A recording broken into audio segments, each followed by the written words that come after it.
She found a little boy trembling alone in the snow by a stone fountain, wrapped her arms around him, pulled him close, and refused to move until she saw color return to his cheeks. Not knowing he was the missing heir to the most feared crime syndicate in Seoul, when his father's men arrived, 3 of them, suits pressed, faces carved from stone, the boy buried himself deeper into her coat and would not let go. And Song Jae-yoon, a man who had dismantled empires without blinking, who had never once lowered his voice to ask for anything from anyone, walked into that hospital room and found a woman reading a picture book aloud to his son like the world outside didn't exist, didn't send an intermediary. He asked her himself, quietly, which was its own kind of earthquake, if she would come to his estate. Just to help Do-yoon settle. Just for a few days, she said yes. She packed a small bag. What she didn't know was that a silent, grieving little boy and his silent, grieving father had already, without a word between them, decided that a few days was never going to be enough. You felt something just now, that little pull in your chest. Then you already know this story is for you. We tell the kind of love stories that stay with you long after the screen goes dark. Subscribe, settle in, and let's see where this takes us. The hospital was quiet by the time Song Jae-yoon arrived. His car stopped at the side entrance.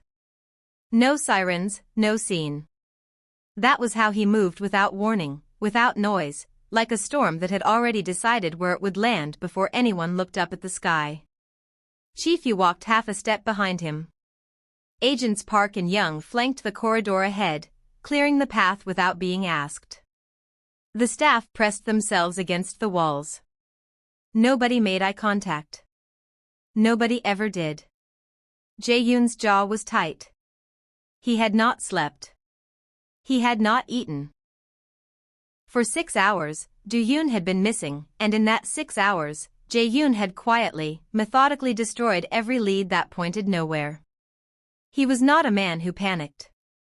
But he was a man who remembered every minute his son had been out in the cold. Every single one. The report had been short. A woman. Foreign. Found the boy in the park. Took him to emergencies.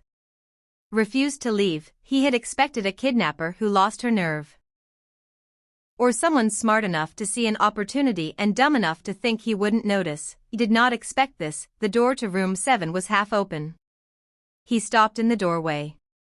Do-yoon was propped up against 2 pillows, a thin hospital blanket tucked to his chin, his small hands curled in his lap. His eyes, still red at the edges, were fixed on the woman sitting beside him in a hard plastic chair. She had pulled the chair close to the bed, close enough that her knee nearly touched the mattress. She was leaning forward slightly, holding a picture book open with both hands, and she was reading. Not performing. Not trying to keep the boy calm for anyone else's benefit. Just reading, her voice low and even, moving through the words like she had nowhere else in the world to be. Do-yoon was watching her face. Not the book. Her face. Jae-yoon had not seen his son look at anything that way in 14 months. He stood there longer than he intended. It was Chief Yu's slight shift behind him that broke the moment. Jae-yoon stepped into the room, and the woman looked up. Most people, when they saw him in a room, still went in a particular way. A way that had nothing to do with politeness. She went still too, but it was different. She was reading him, quickly, carefully, the way someone does when they are deciding something, not when they are afraid. She closed the book over her thumb, keeping her place. "You're his father," she said. It wasn't a question. Her voice was steady. Not warm, not cold. Steady. "I am," he said. She looked at Do-yoon. The boy had turned his face toward his father, but his body had not moved toward him. That small, specific distance was something Jae-yoon felt behind his ribs in a way he would not name. The woman noticed. Of course she noticed. She didn't fill the silence with nervous words or explanations. She didn't apologize for being there or rush to prove herself useful. She simply waited, one hand resting gently near Do-yoon's knee, not touching, just near. A quiet reminder that she wasn't going anywhere until she was sure he was all right. Jae-yoon had walked into that room expecting to deal with a problem. He stood there now, trying to remember the last time someone had sat beside his son like that. He couldn't. He didn't ask her in the hospital room. He waited until Do-yoon had fallen asleep, until the boy's breathing had slowed and his grip on the blanket had loosened. Then Jae-yoon stepped into the corridor, and without turning to check if she would follow, he walked to the far end of the hall. She followed. Not because she felt she had to. Because she wanted to hear what he would say. He kept his back to the window. Outside, Seoul was dark and glittering, indifferent to all of it. He needs consistency, Jae-yoon said. His recovery will take time. The doctors have recommended a calm environment with familiar faces. He paused. You are not familiar to him. But he responds to you. Layla folded her arms. What exactly are you asking? He reached into the inside pocket of his jacket and held out a card. Plain. Black. Just a number. Come to the estate. Help him settle. A few days, maybe a week. You will have your own room, full access to whatever he needs, and you will be compensated well. She looked at the card without taking it immediately. And if I say no? Something moved across his face. Not quite surprise. Something quieter than that. Then I will find another way, he said. But I don't think you will say no. He was right. She took the card. She packed a small bag that night. The estate sat behind iron gates at the end of a long private road, surrounded by trees so tall they blocked the morning light. The house itself was enormous, pale stone, dark windows, every surface clean and deliberate. Beautiful, in the way that things built purely for control tend to be. A staff member showed her to her room without speaking. The hallway smelled like cedar and something faintly cold, like air that didn't move very often. Do-yoon's room was 2 doors down. She found him sitting on the edge of his bed, already dressed, hands folded in his lap. He looked up when she came in. He didn't smile, but his shoulders dropped slightly, the way they did in the hospital when she started reading. She sat beside him on the bed. Want to show me around? He looked at her for a moment. Then he stood and walked to the door, glancing back once to make sure she was coming. He took her through the house slowly. The main sitting room with its tall ceilings and furniture that looked untouched. The dining room with a table long enough for 20 people. A library with dark shelves and books organized by size, not subject. A garden visible through the glass that no one appeared to have walked through recently. At no point did Do-yoon speak. She had known that from the hospital file, selective mutism following trauma, the notes said, onset 14 months ago. But reading it and living inside it were 2 different things. The silence here wasn't peaceful. It had weight. It had been here long enough to settle into the walls. She watched him touch the spine of a book in the library, gently, the way a child does when they want something but have stopped expecting to receive it. That evening, a staff member brought dinner to Do-yoon's room on a tray. No one came to eat with him. No one seemed to think this was unusual. Lila sat across from him and opened the picture book she'd brought from her bag. Outside the window, the estate was perfectly still. She began to read. It started with a crayon. On the 3rd morning, Lila found Do-yoon standing in the doorway of a room at the end of the east corridor. She had passed it twice without paying much attention, the door was always shut. But that morning it was open, and Do-yoon was standing very still, looking inside. She looked too. The room was large. Large enough to be something. It had good light, 2 wide windows, and enough floor space for a child to actually move in. But the walls were the same pale gray as every other room in the house, and the only thing inside was a single wooden shelf with nothing on it. She looked at Do-yoon. He wasn't looking at her. He was looking at the empty shelf. That afternoon, she found Chief-yu. I need paint, she said. Yellow. Green. Maybe a blue. And brushes. A few of them, different sizes. Chief-yu looked at her the way he looked at most things she said, like he was deciding whether it was a problem or just unusual. I will need to check with Mr. Song. Please do, she said pleasantly. Jae-yoon said yes. She suspected it. Surprised Chief-yu more than it surprised her. The supplies arrived the next morning in clean, handled bags. Do-yoon was already in the corridor when she carried them to the empty room. He followed her inside without being asked and stood near the window while she spread an old sheet across the floor. She handed him a brush. He took it. That was how Agent Park got involved, because he was stationed in that corridor, and after 40 minutes of standing outside the open door, listening to Lila talk Do-yoon through mixing yellow into white to make something softer, he had shifted from the doorway into the room without appearing to realize he'd done it. Layla noticed. She said nothing. She let another few minutes pass. Then she held out a brush in his direction without looking at him. The lower section of that wall is going to need a second coat. Park stared at the brush. I am on duty, he said. The wall isn't going anywhere, she said. Neither is Do-yoon. A long pause. Do-yoon looked up from his patch of yellow and watched Park with quiet, patient eyes. Park took the brush. He was not a natural painter. His strokes were too short, too careful, like he was trying to do the minimum without making a mistake. But he kept going, and after a while his movements loosened slightly, the way a person's do when they forget they're being watched. Do-yoon drifted closer to him after a while, not close enough to crowd, just close enough to see. He dipped his own brush and added a streak of green beside Park's section of the wall, then looked up to check if that was all right. Park looked at the green streak. It's uneven, he said.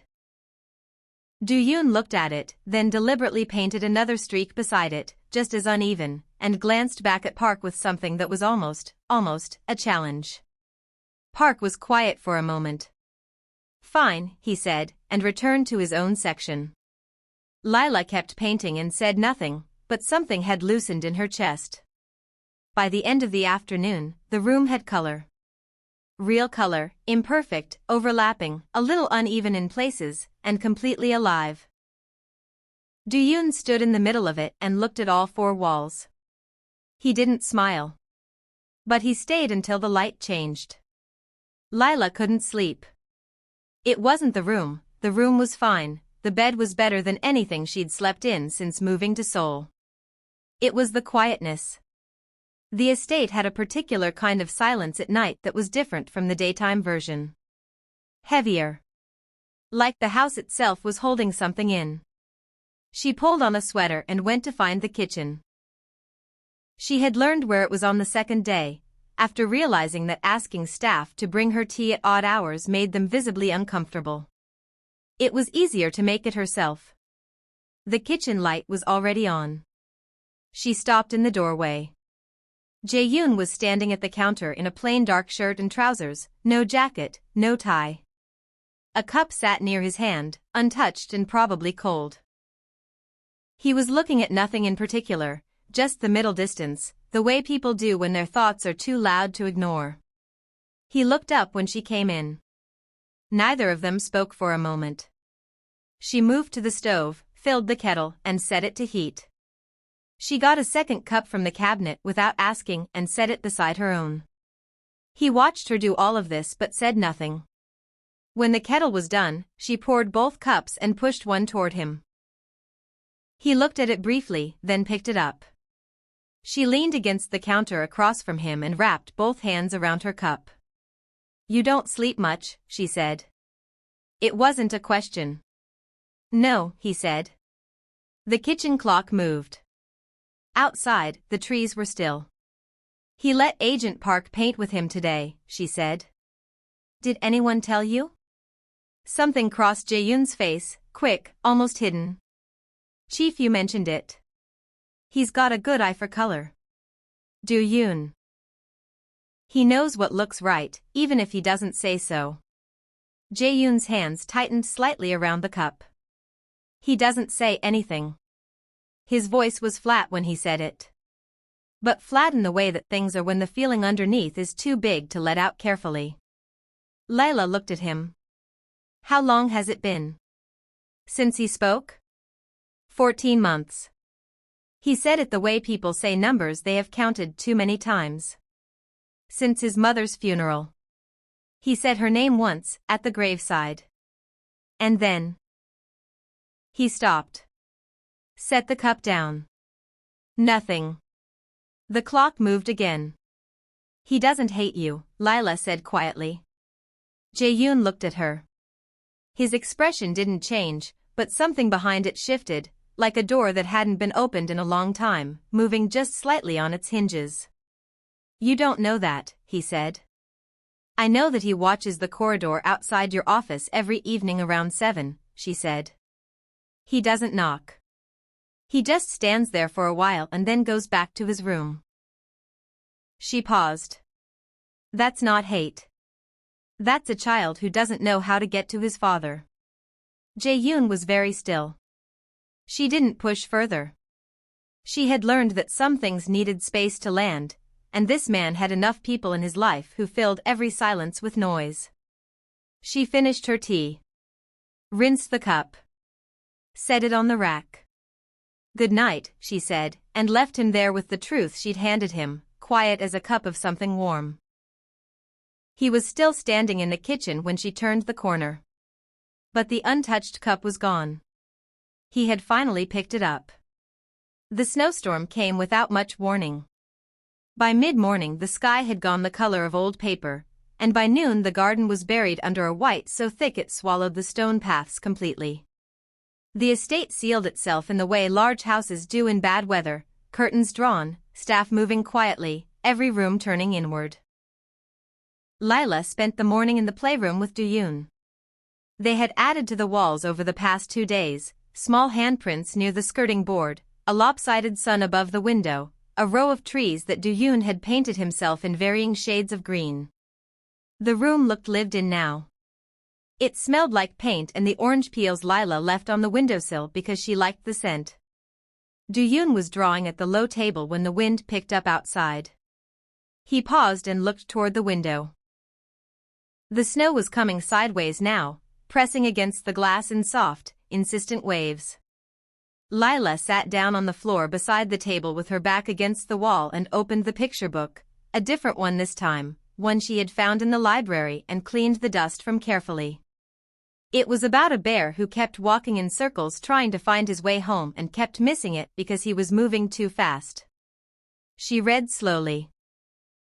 Do-yoon set down his pencil and turned to face her, pulling his knees to his chest. Outside, the storm deepened. She was near the end of the book, the bear had finally stopped walking and simply sat down, and that was how he found that home had been beside him the whole time, when the playroom door opened. Jae-yoon stood in the doorway. He wasn't in his usual jacket. Just the dark shirt, sleeves pushed to his elbows, like he had been in the middle of something and followed an instinct he hadn't fully thought through. He looked at Do-yoon first, the way he always did when he entered a room his son was in, checking, cataloging, making sure. Do-yoon looked back at him. Lila closed the book gently and made to stand, giving them the space. But before she got up, Do-yoon's hand moved. He didn't grab her sleeve or block her path. He simply placed his small hand on her knee, very lightly, and looked at her. She settled back down. The storm pushed against the windows. The room was warm and smelled like orange peel and dry paint. Jae-yoon stepped inside and lowered himself to the floor on Do-yoon's other side, not smoothly, not like a man used to sitting on floors, but carefully, like he was trying very hard not to do it wrong. He sat with his back against the table and his arms loose at his sides. Lila opened the book again and found the last page. She read the final paragraph. The bear sat down. The snow settled. The forest was quiet. She closed the cover. For a moment no one moved. Then Do-yoon turned his face toward her, just slightly, his cheek nearly resting on his own shoulder, and in a voice so small it barely made a sound at all, he said her name. Layla. The word was rough. Unpracticed. Like something that had been kept in a very small space for a very long time. The storm outside had not stopped. The world had not changed. But Jae-yoon's breath left him in one slow, quiet release, and when Lila looked at him, his eyes were fixed on his son with an expression she had never seen on his face before. Not the boss. Not the man who emptied rooms just by walking into them. Just a father, undone by a single small word that wasn't even his name, but somehow felt like it was meant for him too. It happened on a Tuesday. Not at night, the way danger was supposed to arrive.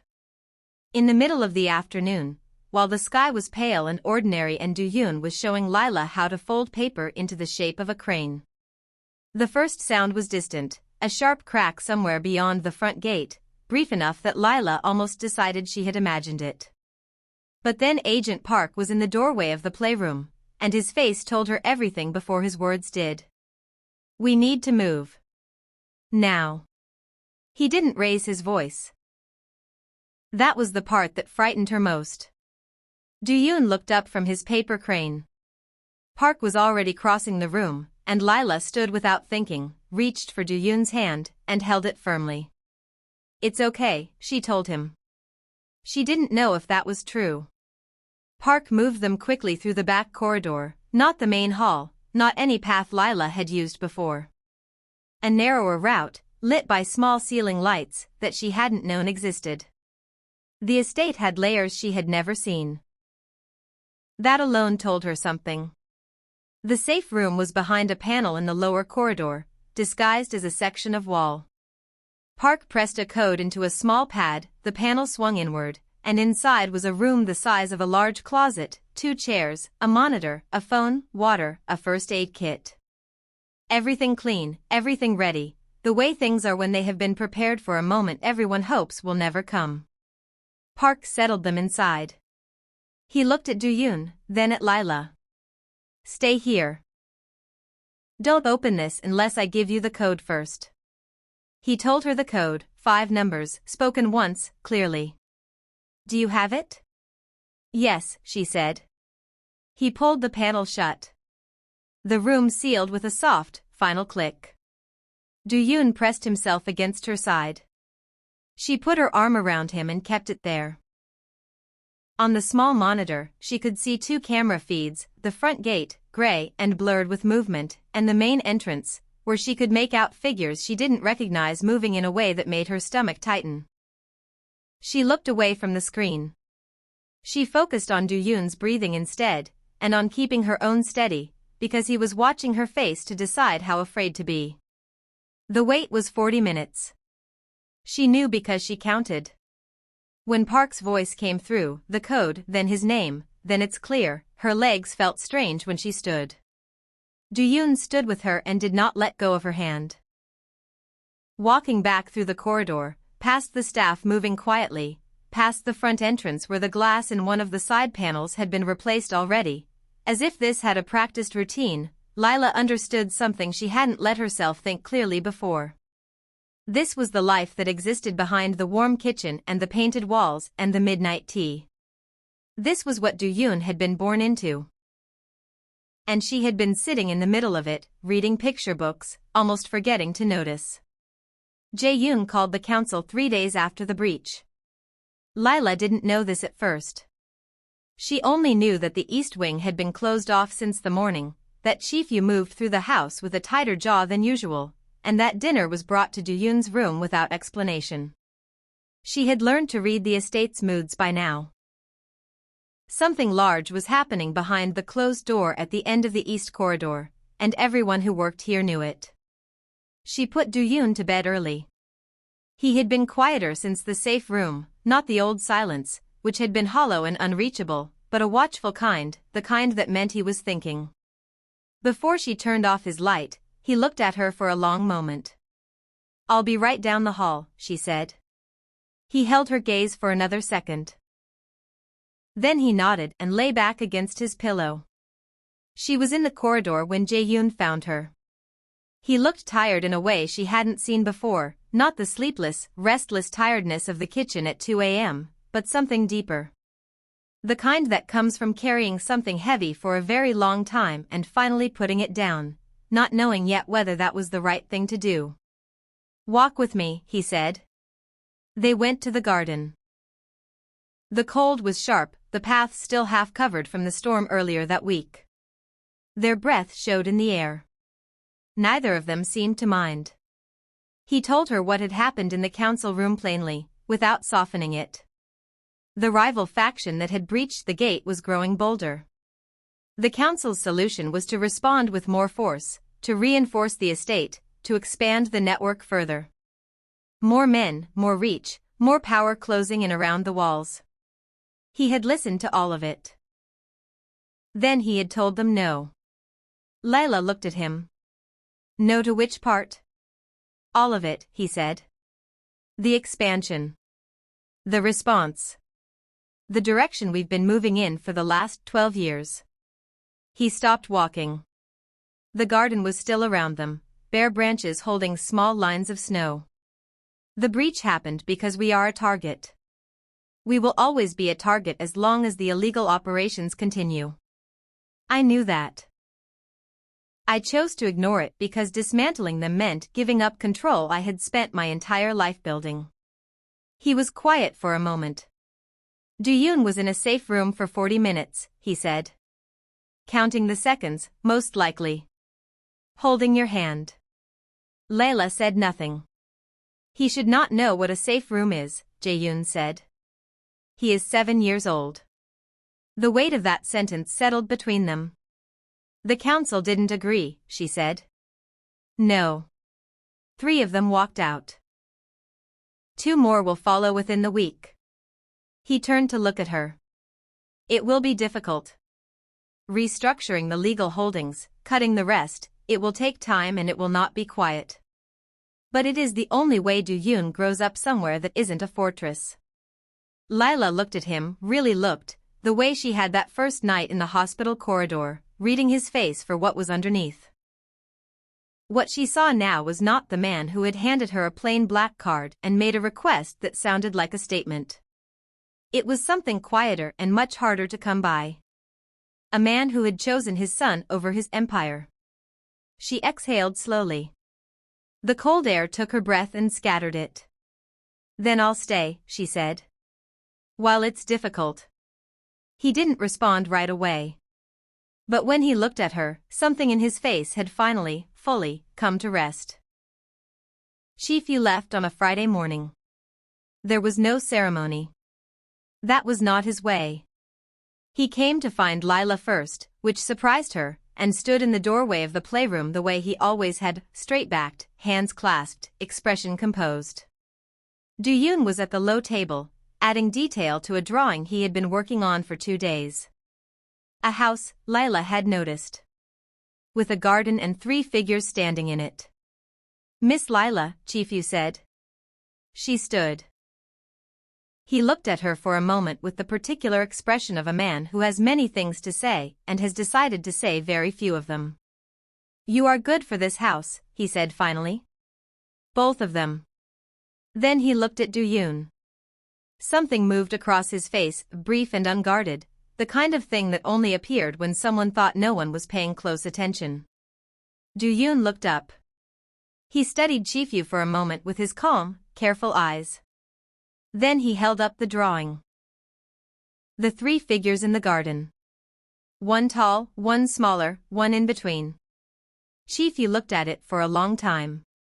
He gave a single, slow nod. Then he turned and walked down the corridor, and the sound of his footsteps faded in the way that final things do, gradually, and then all at once. The weeks that followed were different. Not loudly different. The change moved through the estate the way warmth does through a cold room, slowly, from the edges inward. Agents Park and Young remained, but their presence shifted. They were still there, still watchful, but the rigid formation they had always held loosened by degrees. Park had taken to stopping by the playroom in the afternoons without being asked, sometimes staying long enough to add a brushstroke to whatever Do-yoon was working on. The east wing was unlocked. The long dining table was used for the first time. Not for a full formal meal, but because Do-yoon had decided he wanted to paint something large, and it was the only surface wide enough. Jae-yoon ate breakfast with his son every morning.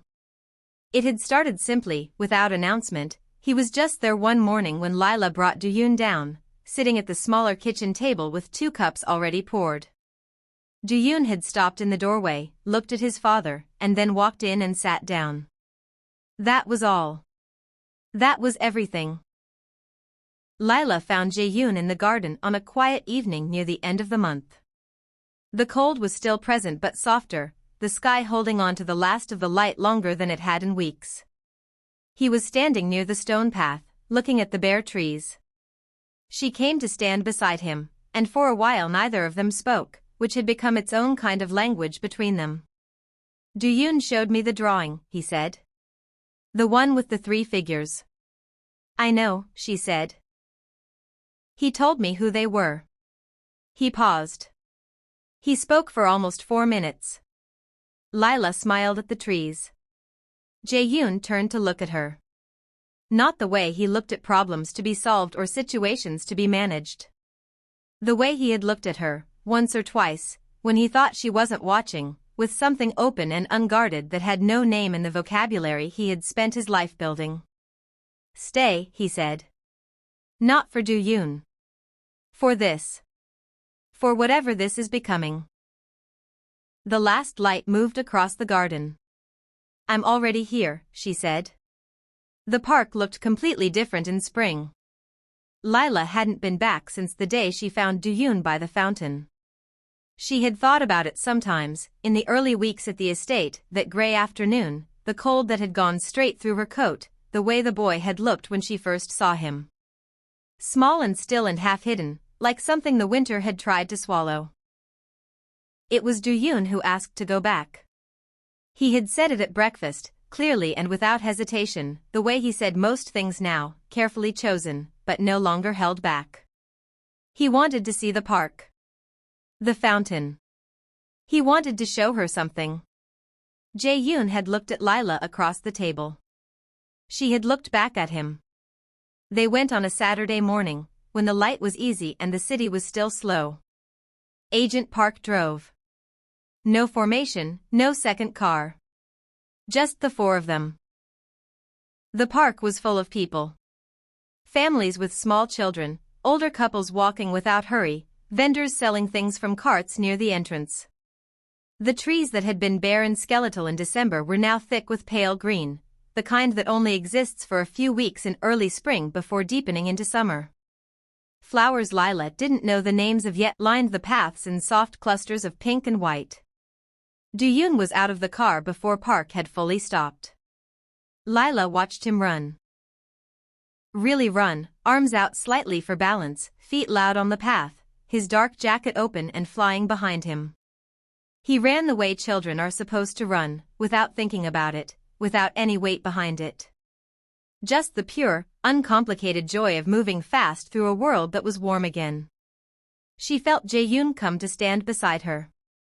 He's been planning this for 2 weeks, he said. He drew a map of the park from memory. It was surprisingly accurate. He doesn't do anything by accident, she said. No, Jae-yoon agreed.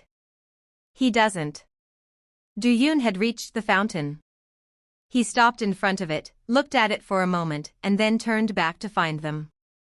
He waved, big and deliberate, the full sweep of his arm, and Lila raised her hand and waved back. Then he cupped his hands around his mouth. Lila. Come see. His voice carried across the open space easily, bright and unself-conscious, landing on strangers who glanced over and smiled without knowing why. She was already walking toward him. Behind her, she heard Jae-yoon follow.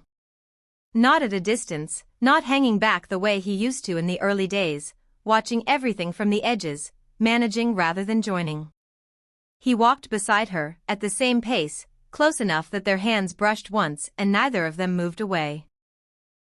Do-yoon showed her what he'd wanted her to see, a small plaque near the base of the fountain she had never noticed before, half covered by the winter ice the last time she was here. A word in Korean and below it, in smaller letters, the translation. Shelter. She read it twice. Do-yoon looked up at her with the particular expression he had, patient and clear, older than his years but no longer burdened by them. I looked it up, he said simply. Lila crouched down to his level. The fountain caught the spring light and scattered it across the path in small, bright pieces. She pulled him into a hug. He hugged her back with both arms, firm and certain, the way he did everything now. Above them, the trees moved in the warm air. Jae-yoon stood close and said nothing, because nothing was needed. The boy who had hidden in the snow was gone. In his place was a child who ran toward fountains and planned visits 2 weeks in advance and looked up words that mattered and then waited quietly for the right moment to share them. Winter was finished. It had been for a while now. Lila just hadn't stopped to mark the exact moment it ended. Standing here, in this park, in this light, with these two, she thought maybe this was it. This was the moment. If something in this story cracked you open, drop a comment and tell me what it was. That moment matters to me more than you know. And if you believe some stories deserve to be felt, not just read, subscribe and hit the bell. I drop new stories every other day, each one written from a place that's completely real. The next one is already waiting for you. Don't let it pass you by. Thank you for supporting us.